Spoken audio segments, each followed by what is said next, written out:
says 5:59. Yep.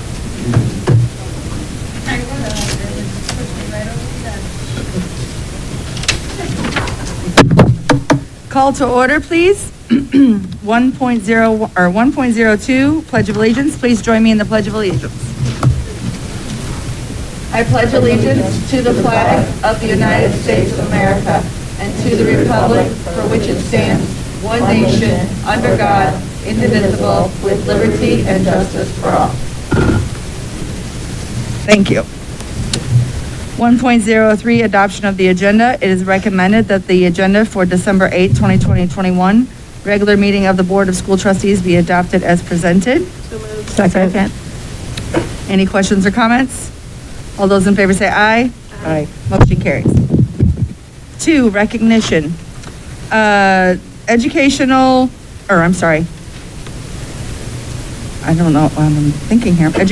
doctorate earned and awarded to Dr. Sarah Hickle. Mr. Parker, sorry. Thank you, President Parks. Sarah Hickle, our Assistant Superintendent, earned her Doctor of Education degree from Ball State University School of Education. Her doctorate degree is in educational leadership and supervision, and her specialization areas include the superintendency, educational research, and organizational change.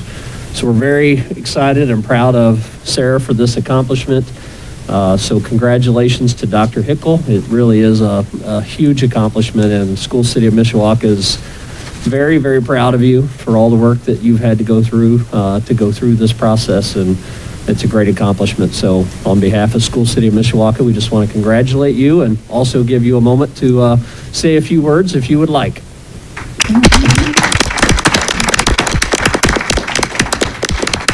Thank you. Don't worry, I won't bore you with my research. But I do want to read a small excerpt from my dedication and my acknowledgement because it goes out to so many of you in this room. So my work on my dissertation is dedicated to 4 little people that I should have had here with me, but I just got back from Indy, so I couldn't get them. But that work is dedicated to Jonathan, Patrick, Lillian, and Madeline. I'm grateful for their patience with me while juggling life, studies, career, and most importantly, being their mom.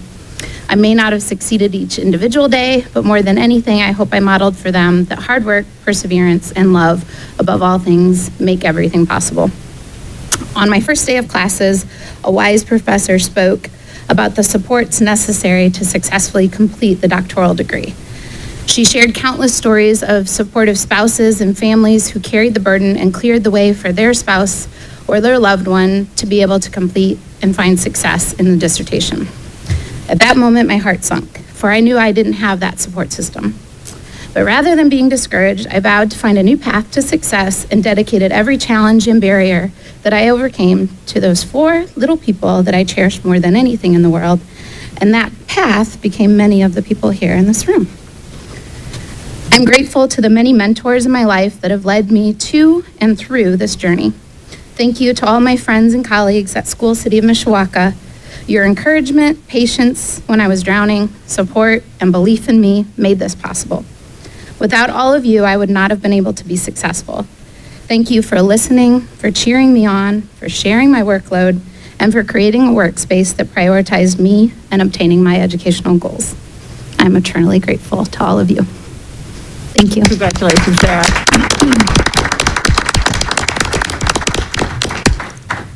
Congratulations, and it's a lot of work, especially when you're a mom and a full-time employee. So the dedication and the time that it's taken, you should be rewarded and celebrated all day. So congratulations.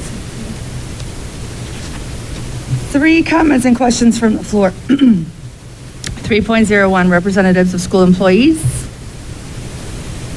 3.02, representatives of Mishawaka Parent Group. 3.03, representatives of Mishawaka Education Foundation. Welcome.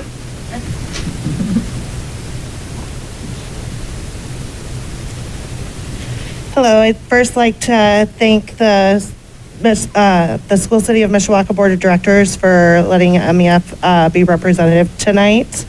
My name is Sarah Zappia. I'm actually a 2001 graduate from Mishawaka High School, member of the Board of Directors for MEF, and I am assistant manager at Teachers Credit Union. We'll be celebrating my 18 years in January.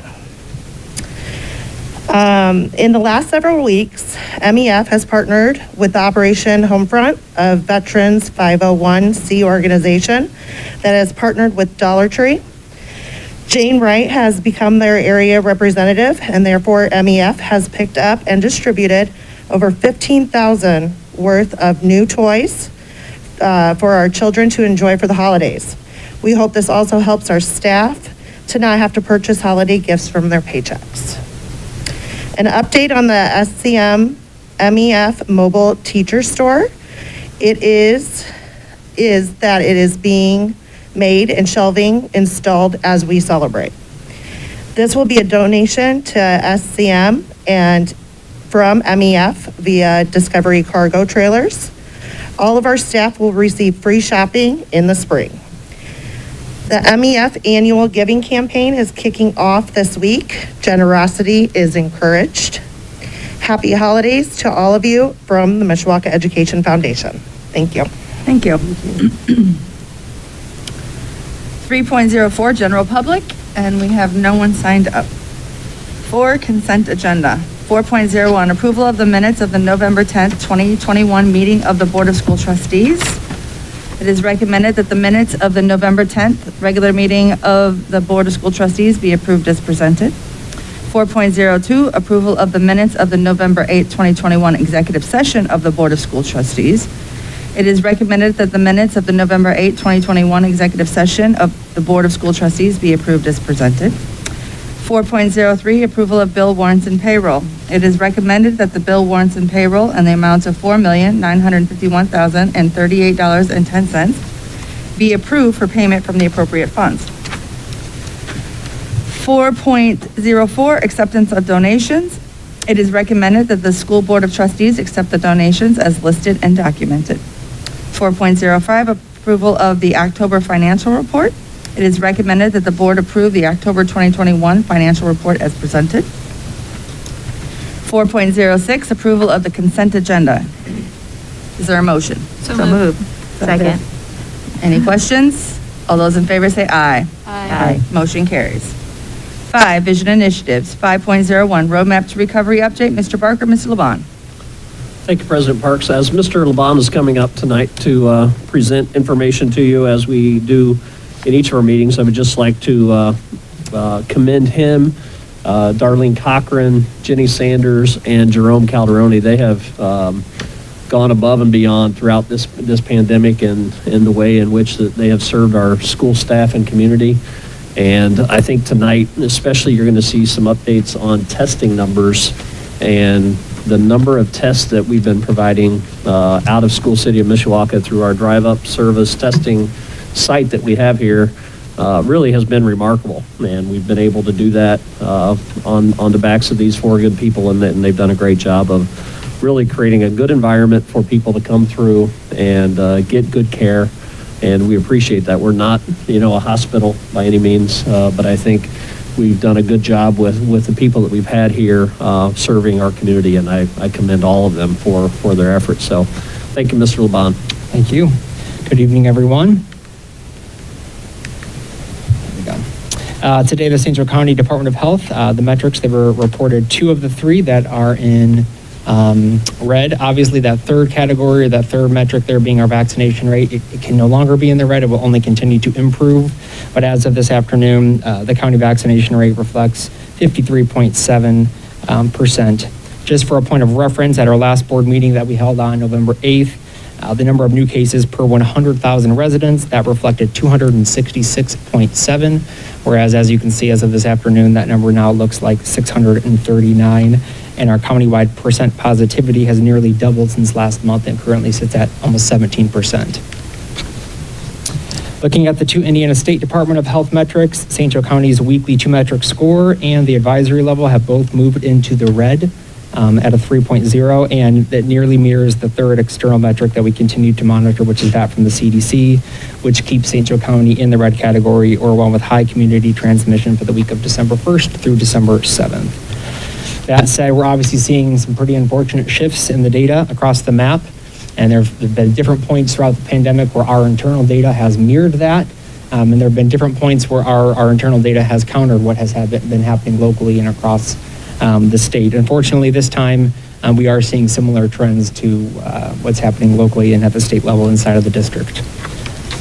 Exploring our COVID-19 impact data, we have 393 students who have been or are currently in quarantine or isolation as of this afternoon. This represents 6.55% of our overall in-person population K-12. This number is up from the week of our last board meeting when we saw just 173 students, or 2.88% of our population who are out of school due to COVID-19 related circumstances. There are several likely reasons for this reality, but the primary explanation would be that we have experienced a pretty significant spike in the number of positive cases that we have had over the past couple of weeks. Logically, the more positive cases you have, the more students who are not only just deemed to be close contacts, but those who actually have to quarantine or isolate as a result. Looking at the positivity data, we know that we had a delay in reporting due to fall break during the last week of October. And that is what we attributed the increase in cases that we shared with you the week of the last board meeting, which when we reported 27 positive cases. However, as you can see on the screen and both in your packets in front of you as well, we reported 22 positive cases. The week after, we stayed nearly consistent for a couple of weeks, around 27, 28, 29 cases. But we saw a pretty significant leap last week where we reported 60 positive cases. 60 cases is honestly the highest week that we've had since August 23rd through the 27th, and that would be when we reinstated our universal indoor masking policy. As of 2 o'clock this afternoon, we're looking at 28 positive cases for the week thus far, and that will put us at 482 positive cases since August 11th, including both staff and students alike. A quick update on our on-site testing operation, as Mr. Barker kind of alluded to at the beginning. On the screen, you can see that we've administered 481 tests to Mishawaka students since the start of our school year on August 11th. This number is up from 245 that we shared with you just 4 weeks ago. Additionally, we've administered 321 tests to employees and other individuals, up from 186. Mr. Barker did ask that I share a little bit more information with you about our on-site operation, to which I'm happy to do. What I will share is that we have been extremely busy since returning from Thanksgiving break. We've been administering about 30 to 40 tests every single morning. I've been told that the line sometimes has wrapped all the way back to the entrance of the parking lot there off of Main Street at different points. And while we post 7:30 to 8 o'clock as our daily testing hours, many of times we're testing at 8:30 just to try to get through those tests that we have scheduled for that day. Once a test is administered, a small but mighty team notifies the parent. We call them via whatever number has been provided. We also then have the responsibility of going through and notifying our buildings. We do that with our building nurses and our building principals. Many of times, depending on the outcome of that test, that triggers several other responses, whether that be a follow-up to adjust timelines for quarantine, whether that be the need to potentially contact or trace a positive case that's come back or turned up. Again, many different options that could come about. At that point, then, we not only have to report each and every single test, regardless if it's positive or negative, we have to do so to the state of Indiana. We also have to obviously report all of our positive cases and any close contact that's been identified through the contact tracing process. And then finally, we email a patient report containing the results to parents or guardians if they request those results.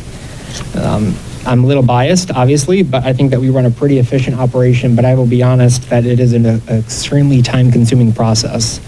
I would be remiss, again, obviously not to acknowledge that small but mighty team that handles that testing, Ms. Jenny Sanders, Dar Cochran, and Mr. Jerome Caldroni, to whom I offer my sincerest appreciation for jumping in with me when very few other districts, if any, were offering in-house testing. I extend the appreciation to you and the support of the other leaders here for allowing us to do so. It's certainly paid benefit to the community, to our parents, and to our students, and to our staff as well. We each play a specific role. We each have a little station in the process.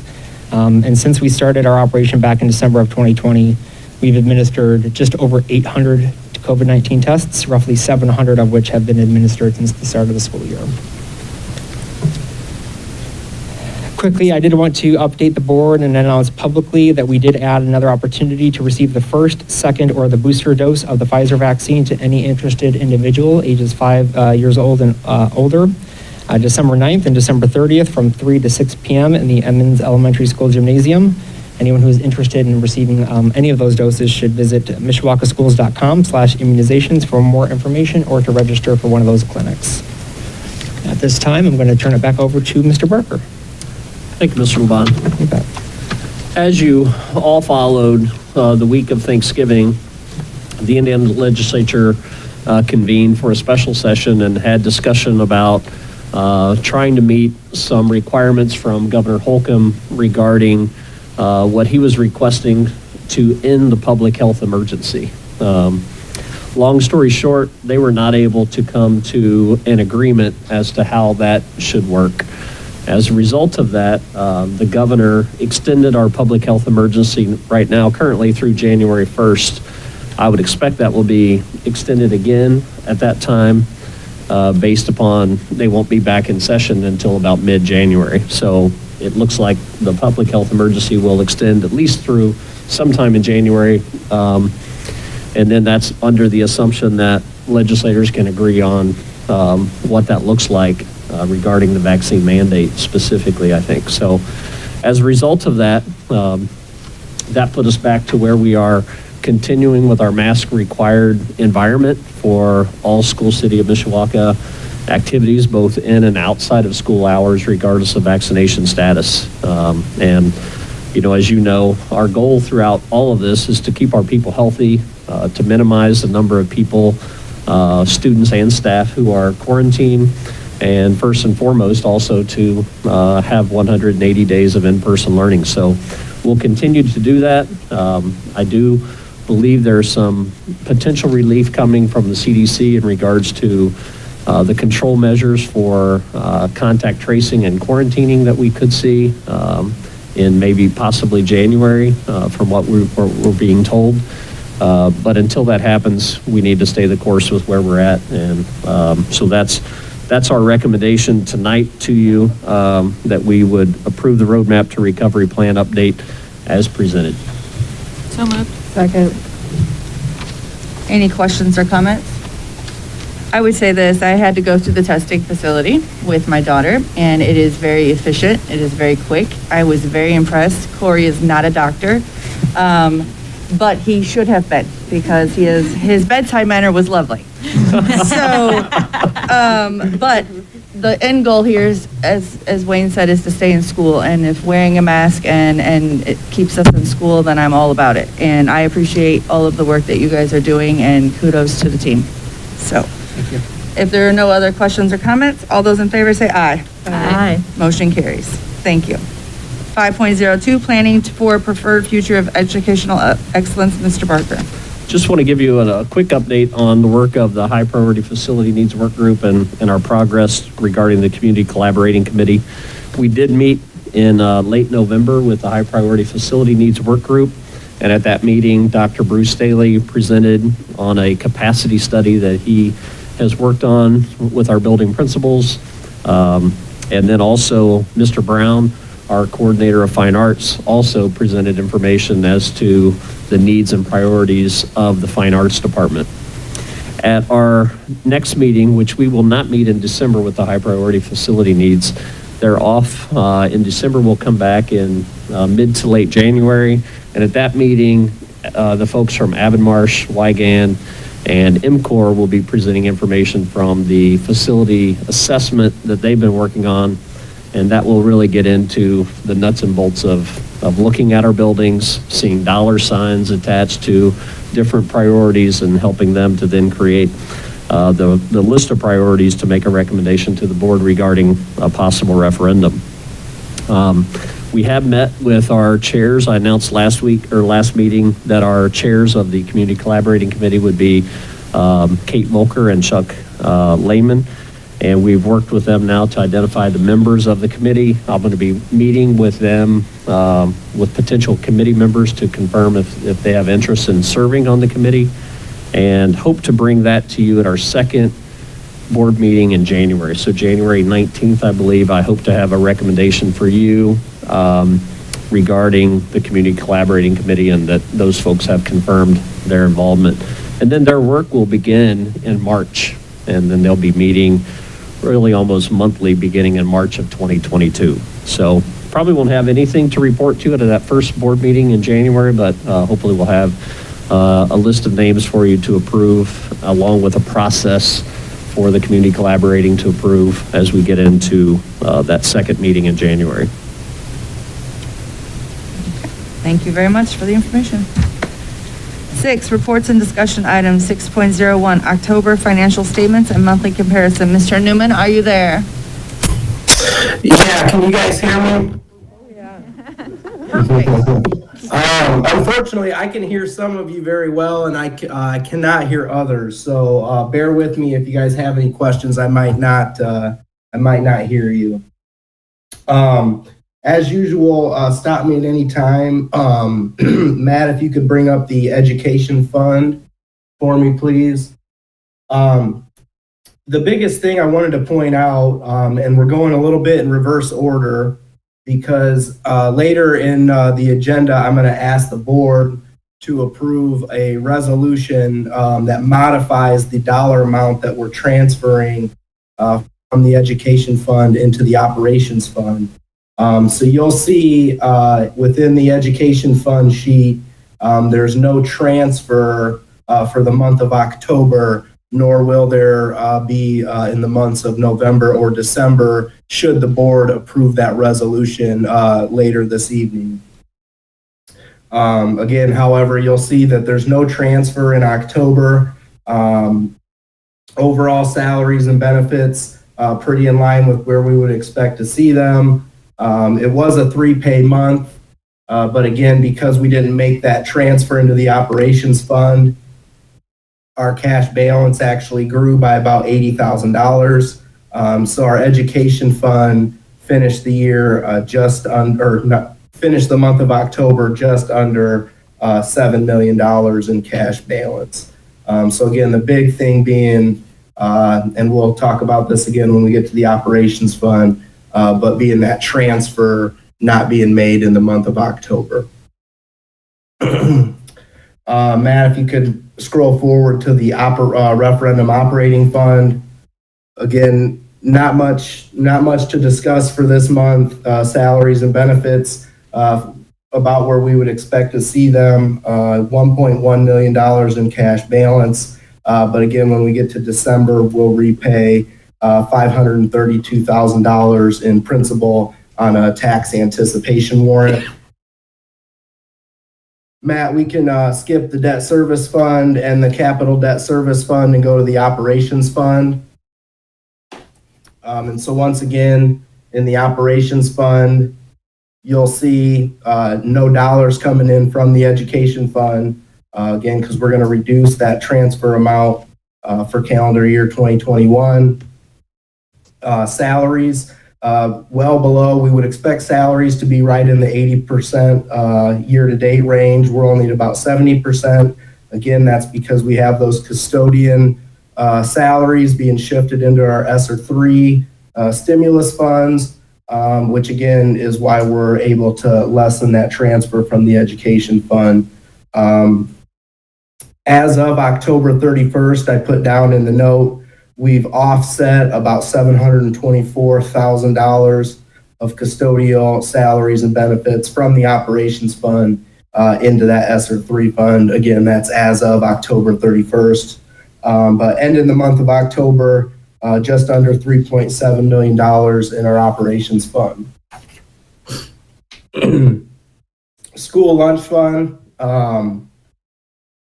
$266,000 at month end in our school lunch fund. Again, we have a couple reimbursements that are lagging behind. Financially, we're doing much better than it appears, at least as of the end of October.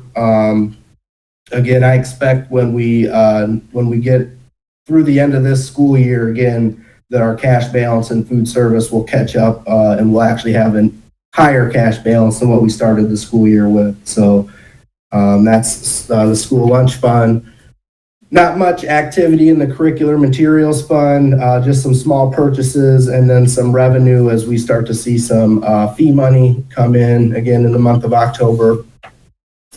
And then finally, our self-insurance fund, 3 pay month, usually we would expect to see an increase in the cash balance in our insurance month, or in our insurance fund. We did, we increased about almost $63,000. Unfortunately, still a negative balance in that fund, negative $164,750. In addition to that, we've also we'll also be paying the risk share that is due to Select Health for the first 3 years in the month of December. The total of that bill is about $250,000. So I believe I'll be bringing a transfer from the education fund into the insurance fund at calendar year end. I'll likely bring that to the board in January. Because again, without a transfer, I do believe we will have a negative fund balance at the end of the calendar year. And then finally, just in that other document, the summary of the education and the operating fund end in the month of October with about $10,676,000. So just a quick snapshot of what the combined balance of those funds are. Apologize if there was any questions, because again, I can't hear very well. But again, I'm happy to answer any questions on October's financials. All right, Alex, thank you. Hold tight for a second. 6.02, appointment of the SEM representative of the Mishawakapen Harris Public Library Board of Trustees, Mr. Barker.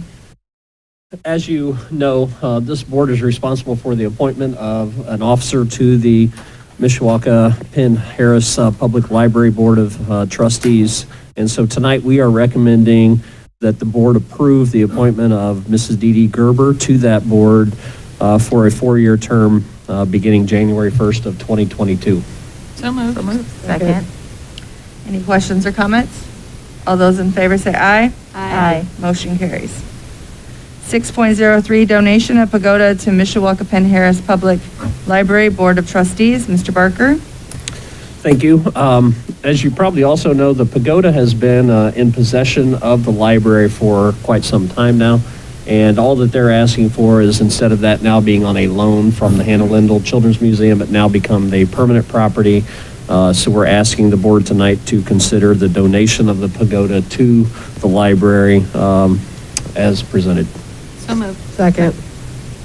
Any questions or comments? All those in favor say aye. Aye. Motion carries. Thank you. 7, Human Resources, 7.01, Personnel Report, Mr. Caldroni. Good evening. Before I make my recommendations this evening, I just want to make the board aware of a small change under the retirement section of the personnel report. There's a date change, and if you didn't get that as you came in tonight, it may not be, it won't be on the one that you received earlier in the week. So I just wanted to make everybody aware of that. It should have been the date under the second individual there under retirements. The effective date should have been 6/30/22 rather than 21. So we apologize for that. With that being said, it is recommended that the Board of School Trustees approve the personnel report dated December 8, 2021 as presented. So moved. Second. It's been moved and seconded. Any questions or comments? All those in favor say aye. Aye. Motion carries. Thank you. 8, Curriculum, Instruction, and Technology, 8.01, Elementary Project Lead the Way update. Mr. Books and Dr. Hickel. Sorry. I'm going to practice that. Thank you. President Parks, members of the board, Mr. Barker, thank you for this opportunity to update you on the hard work that we have put into bringing Project Lead the Way to our elementary schools. As many of you are aware, Project Lead the Way is an engaging, hands-on classroom environment which empowers students to develop in-demand knowledge and skills that they need to thrive. All elementary students at SCM experience Project Lead the Way weekly through the addition of PLTW teachers and transformation of learning spaces, and that's what we want to speak to you tonight. We want to take this opportunity to thank the board. Through your incredible support and the use of ESSER funds, we've been able to transform our classroom spaces. We've been able to hire positions to make this possible for our students in all of our elementary schools. We've been able to provide materials that can give us opportunities for engaging STEM, explorative learning, and we've been able to train teachers and staff for ongoing support of these programs. I would also be remiss if I didn't mention that in order to make these opportunities possible for our students as early as this year, it took a lot of hard work on the part of the Curriculum and Instruction Department, Dr. Katie Stockstill, Mr. Corey Laban, even Mr. Matt Modlin, our tech director, but most of all, Mr. Wade Books, who you will hear from tonight, has bore the burden of a lot of work and a lot of time and energy to provide these opportunities to our students. As I mentioned previously, we have been able to purchase furniture and transform our learning spaces in each of our 7 elementary buildings. The teachers, along with Mr. Brooks and Mr. Modlin and Mr. Newman, were able to explore furniture opportunities that would enhance the learning environment. They chose flexible furniture that is mobile, can be reconfigured, and also provides great storage opportunities, so our students have access to all the wonderful materials. If you get an opportunity when you're in the elementary buildings to see our Project Lead the Way rooms, they are truly amazing spaces where wonderful learning is happening, and the furniture meets the excitement of the students when you get to see them in action. So it's been very exciting to be able to transform those spaces. In addition to that, through your support of these positions, the dedicated positions of Project Lead the Way teachers, we've been able to provide career pathways for some of our most dedicated STEM educators in our district, as well as to recruit and retain other educators in the area. And so we're really excited to have these dedicated professionals who are passionate about STEM education and can inspire our students to be passionate about STEM. At this time, I'm going to turn it over to Mr. Books to talk more about the specifics of the student experience and the training that has taken place.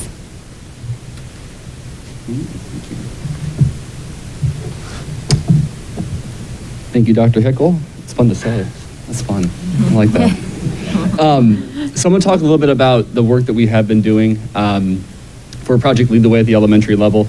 The first step was to think about what we're going to put in the hands of students. So we thought about materials. When it comes to curriculum implementation and you look at different curriculums, it's not just the textbook, it's the stuff.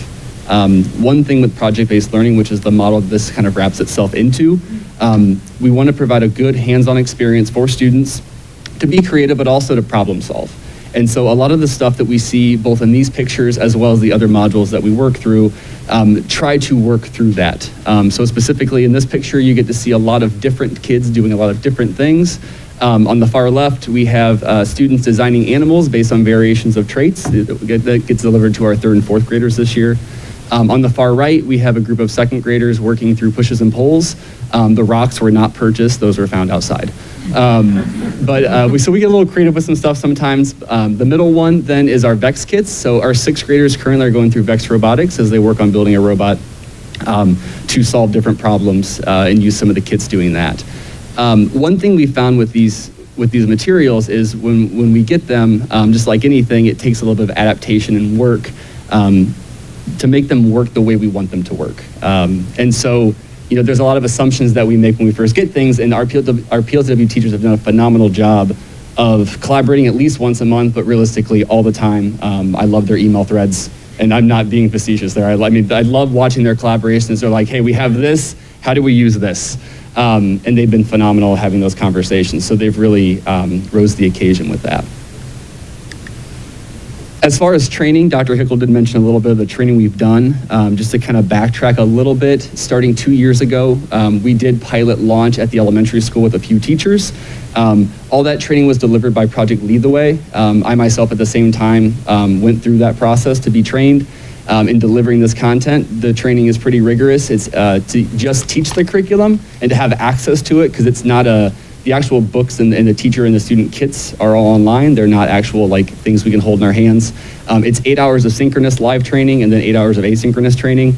And so every teacher that is teaching this has gone through that somehow.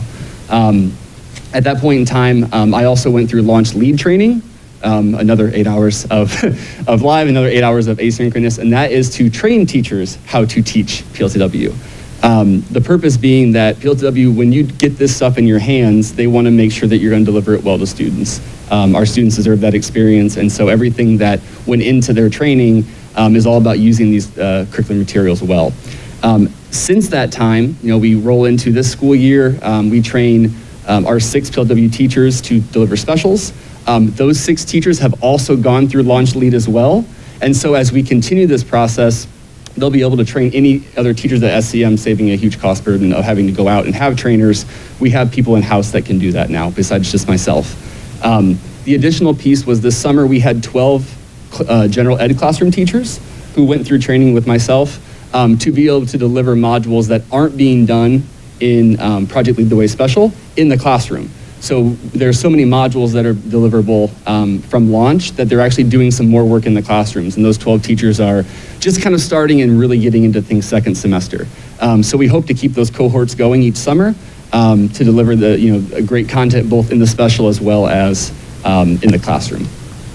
And the last piece I wanted just to kind of detail is what is this learning that they're doing? These are awesome pictures. We see a lot of cool things, but what really is it?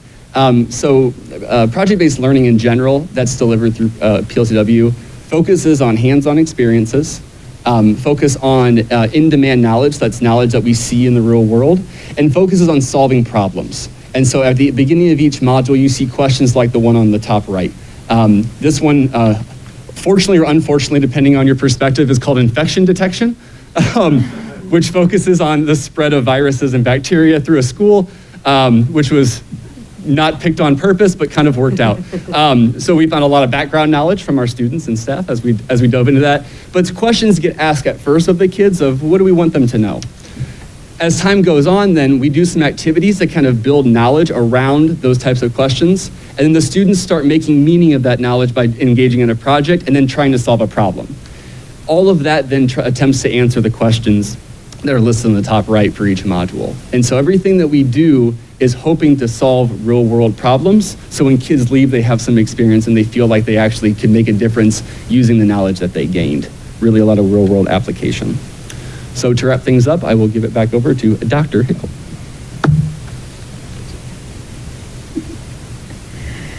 We wanted to close tonight with some next steps because this certainly won't be the last time that you hear about Project Lead the Way. There's so many exciting things happening. First, I want to spotlight for all of the board members, we have included a blog post, a copy of it that you have access to.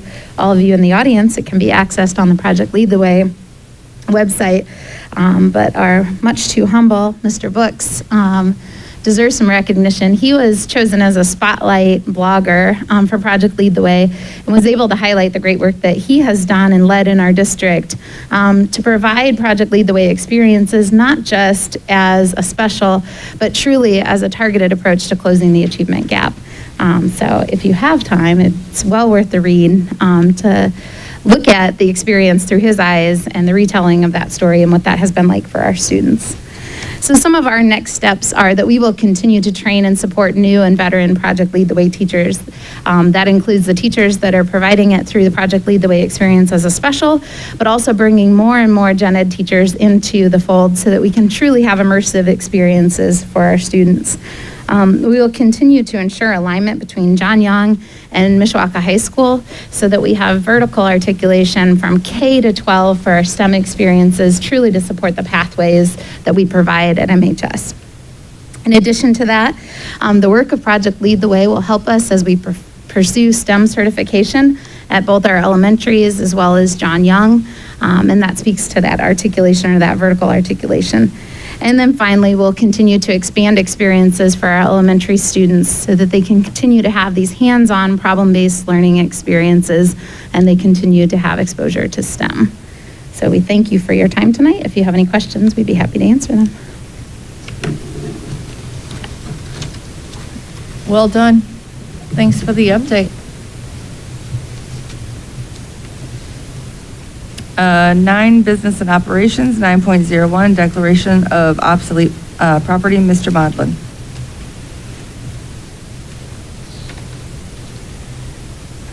Good evening.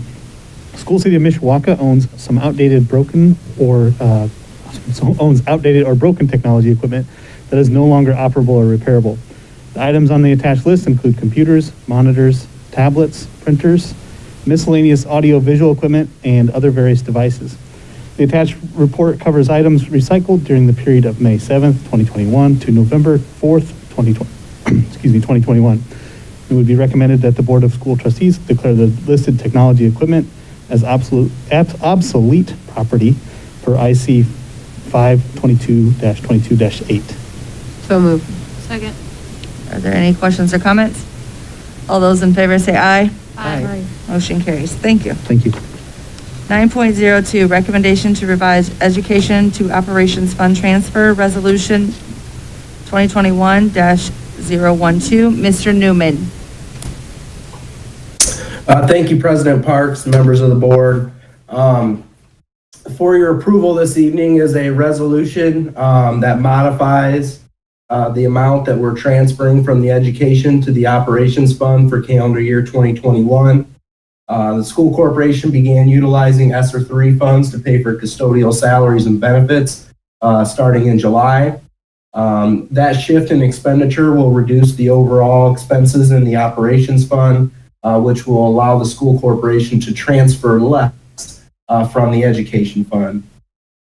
This is a good thing. This will allow more dollars to remain in the Education Fund for instructional purposes and allow School City of Mishawaka to avoid the excessive Education Fund transfer list as we will not be transferring more than 15%.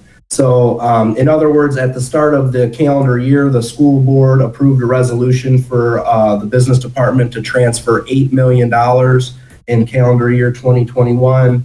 And this resolution would reduce that from $8 million to $5,900,000. And again, we're asking for your favorable approval of this resolution as presented. So moved. Second. Been moved and seconded. Any questions or comments? All those in favor say aye. Aye. Motion carries. 9.03, recommendation to approve stop-loss renewal with Berkeley Accident and Health. Mr. Newman? Thank you, President Parks and members of the board. This is an annual item, whereas the school corporation needs to renew or, in other words, purchase stop-loss insurance in our health insurance fund each year. We've been with Berkeley Accident and Health for the past four cycles. We're recommending renewal with Berkeley Accident and Health for calendar year 2022 with a specific deductible remaining at $150,000. They have lasered two individuals for a total of $600,000. The annual premium on the specific stop loss goes up to $51.59 per employee per month on a single plan and $171.20 per employee per month on a family plan. This is an increase of about 8.25%, and the aggregate coverage would increase to $5.90. So again, we're asking for the board's favorable approval of our renewal with Berkeley Accident and Health for stop loss insurance for calendar year 2022. So moved. Second. Any questions or comments? All those in favor say aye. Aye. Motion carries. 9.04, recommendation to approve the 2021-2022 administrative salary ranges. Mr. Newman. Thank you, President Parks, members of the board. The senior leadership team is recommending approval of administrator salary ranges for 2021-2022. Salary ranges that were modified are highlighted in yellow on the attached document.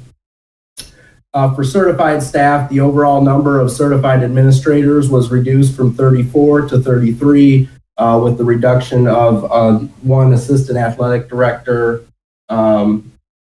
position. The three dean positions were also restructured into the two Mishawaka assistant principal positions and one John Young assistant principal position.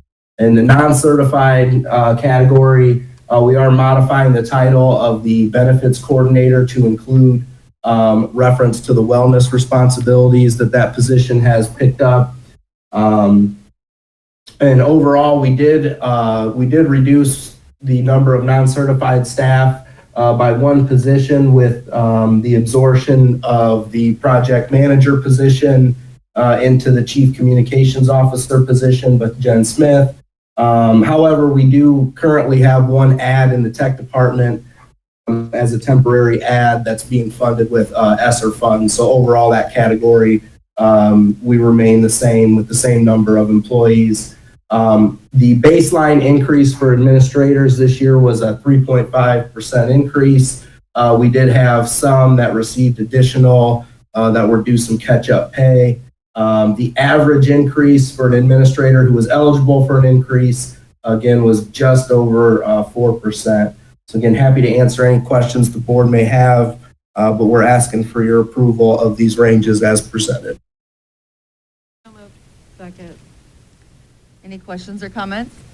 All those in favor say aye. Aye. Motion carries. Thank you, Mr. Newman. 10 policy updates. 10.01 special update, non-discrimination and anti-harassment, May 2021. Ms. Pettit. Good evening, Board. In May 2021, Neil brought us 2 packets. So that is what I'm presenting to you tonight for the first reading.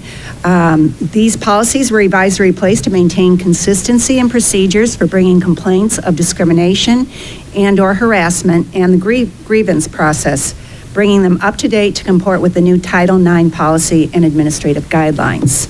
Policies 1422, 3122, and 4122 pertain to non-discrimination and equal employment opportunity.